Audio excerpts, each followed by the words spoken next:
Hello বন্ধুরা, কেমন আছো তোমরা সবাই? আশা করছি সবাই খুব ভালো আছো, সুস্থ আছো, আর আমিও ভালো আছি।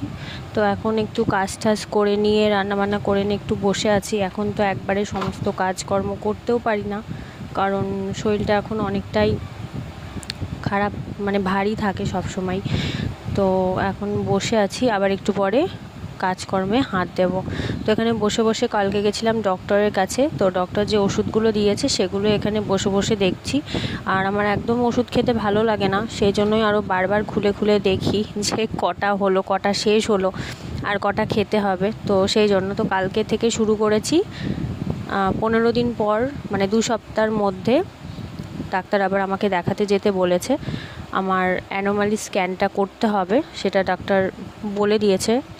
তো সেটা করার পরেই 2 সপ্তাহের মধ্যে আমাকে যেতে হবে ডক্টরের কাছে। কালকে ডক্টরের কাছে গেছিলাম, সারাটা দিন বসে থেকে প্রায় 4টে সাড়ে 4টে নাগাদ বাড়ি এসেছি, কারণ অনেক ভিড় ছিল।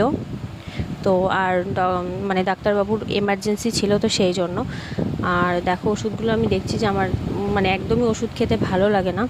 আর আমার চোখ মুখের অবস্থা দেখে বুঝতেই পারছো যে শরীরটা ভালো না অতটা। তবু কী করবো, আর তার উপরে আজকে পড়েছে প্রচণ্ড গরম।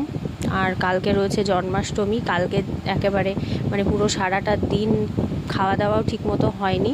বাড়িতে এসে রান্নাবান্না করে খাওয়া দাওয়া করেছি, যেহেতু একার সংসার বুঝতেই পারছো, করতে তো হবেই, তাই না?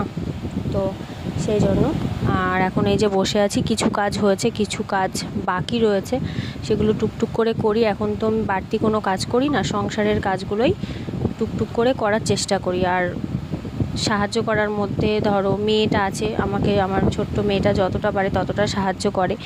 আর তার উপর আমার বর তো আছেই, ও যতক্ষণ বাড়িতে থাকে, মানে আমার বর যতক্ষণ বাড়িতে থাকে আমাকে অনেক কাজে সাহায্য করে গো। তো চলো, টাটা।